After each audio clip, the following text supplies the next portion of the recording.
You're listening to Skeptoid. I'm Brian Dunning from Skeptoid.com. The Grey Man of Ben MacDhui. Today we're going to venture into the Scottish Highlands, to the bleak and misty summit of Ben MacDhui, the highest peak in the Cairngorms. At only 1,309 meters, it's hardly a giant compared to other mountain ranges, but it boasts a spectral giant of its own who lives there. Because of its high latitude, Ben MacDhui is well above the tree line, and its rounded summit is a desolate field of windswept stones. It is as foggy as it is remote, yet none who venture there ever seem to feel quite alone.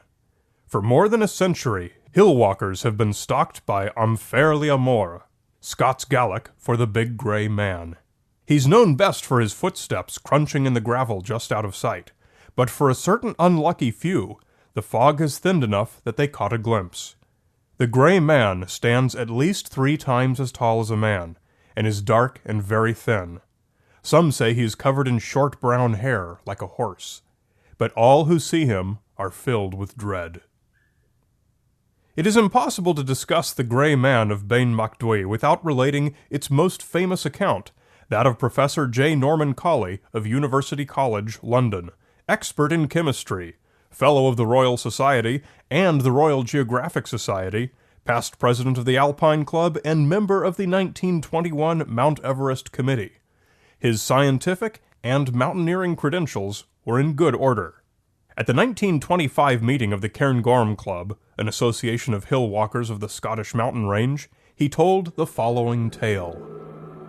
I was returning from the cairn on the summit in a mist when I began to think I heard something else than merely the noise of my own footsteps.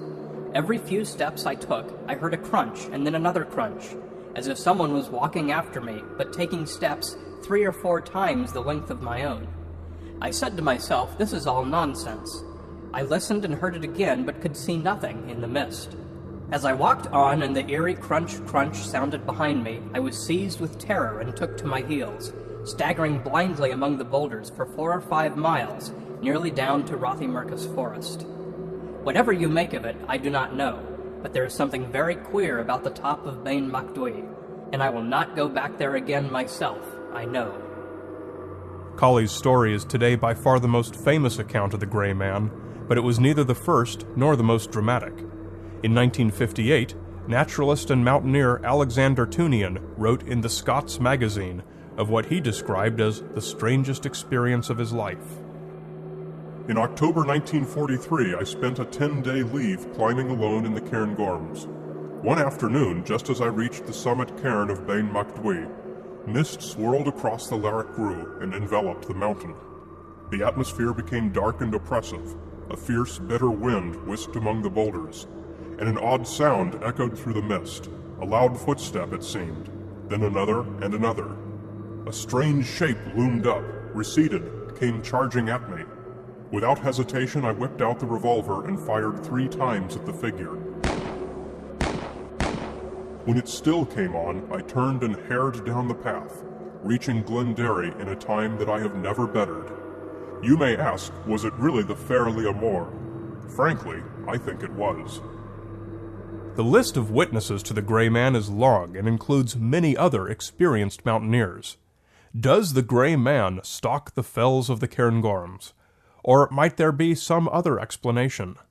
As it turns out, Ben MacDhui does create a natural dead ringer for Unfairly Amor.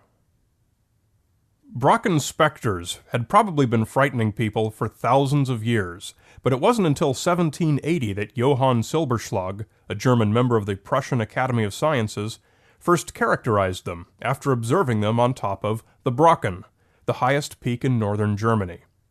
Like Ben MacDhui, the Brocken is a relatively low, rounded hill, often shrouded in fog. Silberschlag found that in foggy conditions with uniform water droplets and sufficiently strong sunlight penetration from a low enough angle, his own shadow was visible on the fog itself. Gently rounded summits, like Brocken, Ben MacDhui, and many others, often create ideal conditions for this, since you can stand facing downhill with the angle of the sun behind you matching the angle of the slope. If your shadow lands on the ground, it won't penetrate enough fog to create the effect. You want a long, deep shadow stretching off through the fog. That effect can be striking. The Brocken spectre manifests itself as a very tall, very thin figure of a human, usually with disproportionately long legs. In many cases, a solar glory surrounds the spectre's head. Glories are circular, multiple-ringed rainbows caused by the backscatter of light when looking directly away from the light source. They can often be seen when you're in an airplane and you look straight down at the airplane's shadow. Brocken specters can result from any light source, not just the sun. A full moon, or even a lantern or flashlight, will produce the specter if the fog conditions are right. In particular, the sun and the full moon still produce enough light even when they themselves are not directly visible due to the thickness of the fog, such that there is no perceptible cause for the specter. And in such cases, the appearance of tall, ghostly specters can bewilder even the informed scientific mind. That the Brocken spectre is the source of at least some of the Ben MacDhui encounters is a certainty.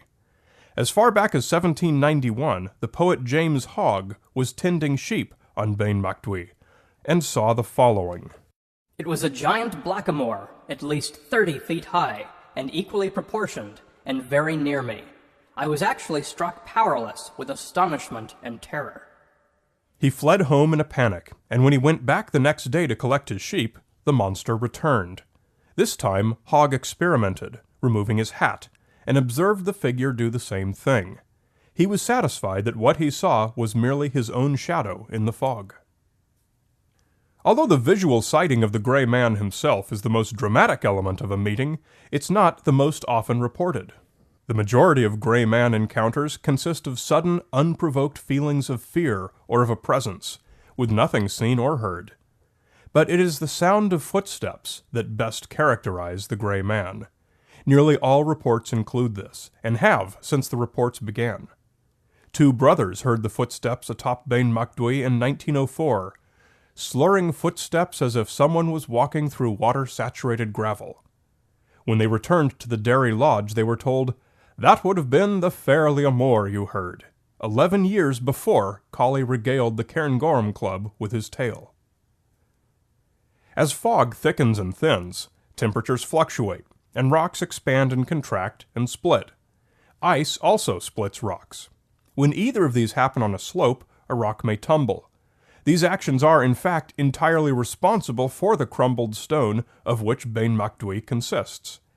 Even on a calm day, rocks make such noises, everywhere. Animals, such as deer and wildcats, abound on Ben MacDhui.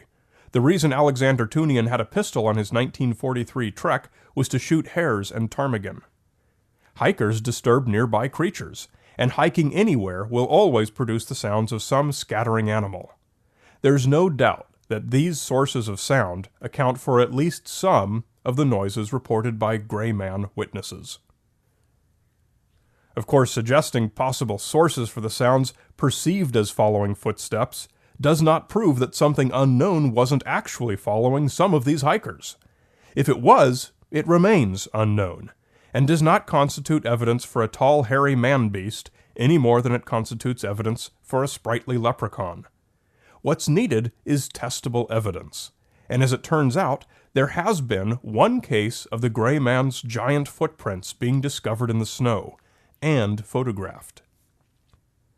The footprints were seen and the photographs published by J.A. Rennie in his book Romantic Speyside, and the prints he found were in the Spey Valley, some 15 miles away from Ben MacDhui.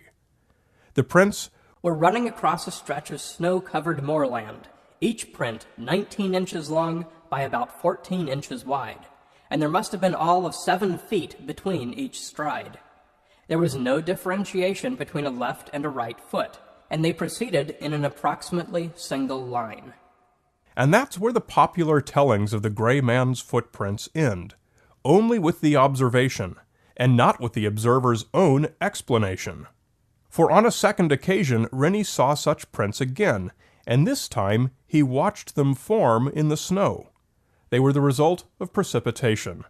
And in his own words, Rennie said of the footprints, "In that moment I knew that the Wendigo, Abominable Snowman, Bodoc Moor, or what have you, was forever explained, so far as I was concerned.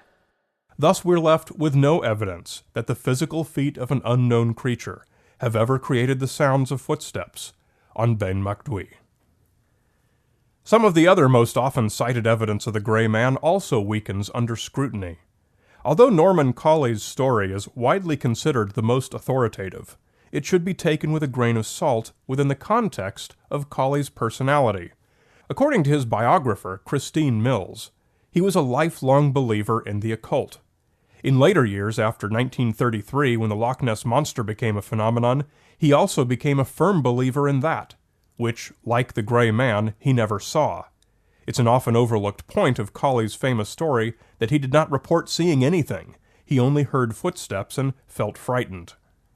Mill wrote that Colley would often tell stories around the campfire or in his den of Gallic mountain gods and goddesses, and other legendary creatures, and as she put it, no one quite knowing how much he was believing himself. Unfortunately, nothing about Colley's account raises its status from that of campfire story to that of useful evidence. And the realm of campfire stories is perhaps where the Grey Man of Ben MacDhui best belongs. Never underestimate the power of nature to magnify feelings of dread, loneliness, and isolation. Everyone who has spent a night in a tent outdoors knows the effects of small, unexplained sounds on the mind. The cold, foggy Cairngorms are the ideal place for such sensations to augment, and for our animal senses to trigger animal responses. The Grey Man need not be a physical creature for it to be, as far as our minds are concerned, utterly real. You're listening to Skeptoid. One more thing. It costs 99 cents to download Lady Gaga. Skeptoid will continue to be free, but if you think Kanye West shouldn't be the only one to get a two-way street, come to Skeptoid.com and click on Support Skeptoid. 30 seconds and a few clicks, one time, and you'll never again have to feel that only Justin Bieber should be compensated for his work. I'm Brian Dunning from Skeptoid.com.